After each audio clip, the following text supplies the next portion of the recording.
આશીર્વાદ આપ્યા છે, જ્યાં જરૂર પડે ત્યાં થાળી વિલણથી એ લોકો આંદોલન પણ કર્યા છે.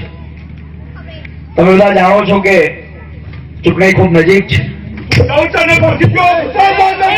આશીર્વાદ આપ્યા છે, જ્યાં જરૂર પડે ત્યાં થાળી વિલણથી એ લોકો આંદોલન પણ કર્યા છે. તમે બધા જાણો છો કે ચૂંટણી ખૂબ નજીક છે. ચૂંટણીની સંપૂર્ણ તૈયારીઓ થઈ ગઈ છે. ભાજપ, કોંગ્રેસ, અન્ય પાર્ટીના લોકો પોતાના હથિયારો, પોતાના શસ્ત્ર સામગ્રીઓ લઈને દોસ્તો તૈયાર થઈ ગયા છે. પરંતુ આ ચૂંટણી એ કોઈ વ્યક્તિને જીતાડવા માટે, કોઈ પાર્ટીને જીતાડવા માટે કે કોઈ માણસને સારું લગાડવા માટેની આ ચૂંટણી નથી.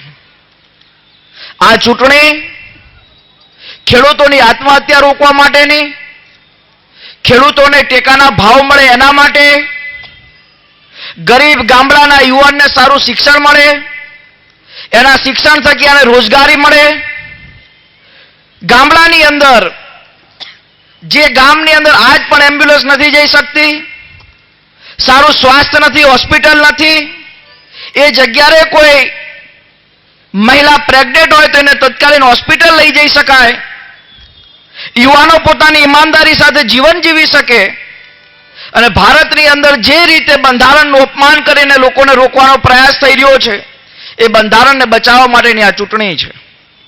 અને આ ચૂંટણીની અંદર કોંગ્રેસ પાર્ટી ઈમાનદારીથી પોતાનું કામ કરશે અને એ જ હેતુ સાથે ગઈકાલે કોંગ્રેસ પાર્ટીના અધ્યક્ષ રાહુલજીએ જે સંકલ્પ પત્રની જાહેરાત કરી છે, હું દરેક કોંગ્રેસના એક એક કાર્યકર્તાને એ કહીશ કે એ સંકલ્પ પત્ર એકવાર વાંચવાની જરૂર છે.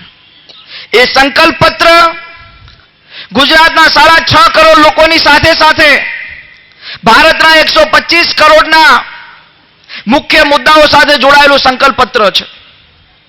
રાહુલજીએ કહ્યું છે કે અમે દર વર્ષે 2 કરોડ નોકરીઓ ન આપી શકીએ, પણ આજ પણ ગુજરાતની અંદર 3 લાખ સરકારી નોકરીઓના પદ ખાલી છે, ભરવા માટેનો અમે પ્રયાસ કરીશું.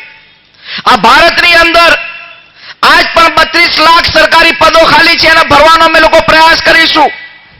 અને અમારી સરકાર બનશે તો યુવાનોને અમે ભજીયા તરવા માટે પ્રોત્સાહન નહીં આપીએ, પણ એને સરકારી નોકરી આપવાનું પ્રોત્સાહન આપીશું, જેથી યુવાન સ્મવાન સાથે આ જિંદગી જીવી શકે.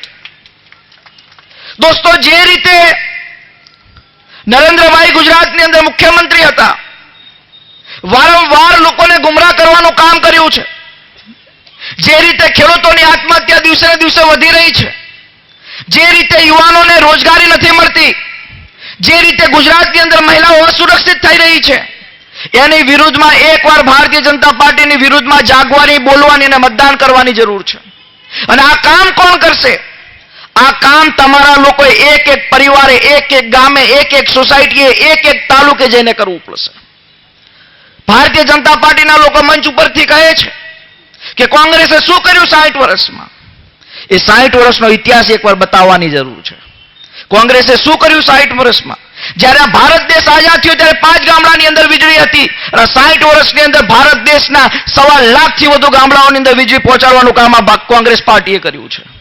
જ્યારે ભારતીય જનતા પાર્ટી નો ઉદય પણ નતો થયો ત્યારે પંડિત નહેરુ અને ઇન્દિરા ગાંધીના રાજની અંદર, લાલ બહાદુર શાસ્ત્રીના રાજની અંદર આ ભારતને વધુના વધુ મજબૂત બનાવવાનું કામ કર્યું છે.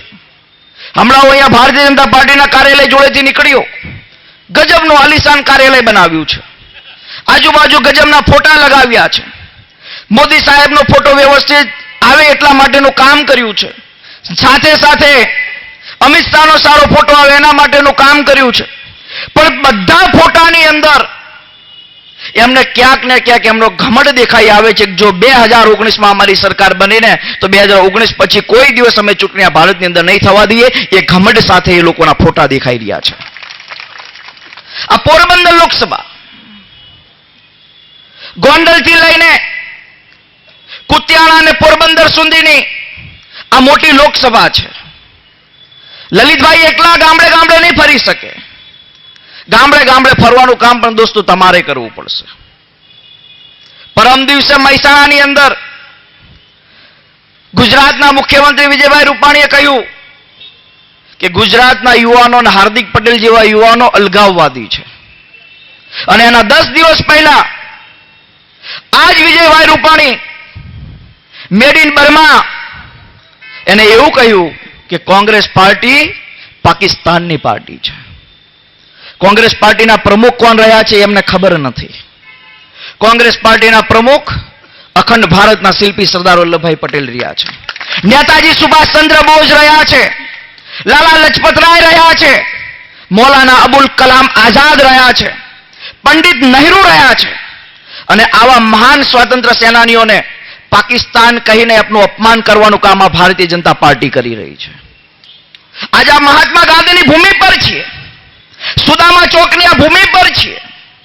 અને તમામે પોરબંદરવાસીઓને કહું છું, તમામે ગુજરાતીઓને કહું છું, તમામે ભારતવાસીઓને કહું છું કે આ ધરતીમાંથી એક અહિંસાનો પૂજારીનો જન્મ થયો હતો, જેને નીચે ધોતી અને ઉપર બંડી પહેરીને અંગ્રેજોને ભગાડવાનું કામ કર્યું હતું. આ સુદામા ચોક અને મહાત્મા ગાંધીની ભૂમિ પરથી આપણે લોકોએ સંકલ્પ લેવો પડશે કે જેને સરદાર સાહેબનું, જેને મહાત્મા ગાંધીનું, જેને લાલા લજપતરાયનું, જેને નેતાજી સુભાષચંદ્ર બોઝનું અપમાન કર્યું છે, જેને બદનામ કરવાનું કામ કર્યું છે, એ લોકોને આ ગુજરાતમાંથી ભગાડવાનું કામ તમારે ને મારે બધાએ સાથે મળીને દોસ્તો કરવાની જરૂર છે.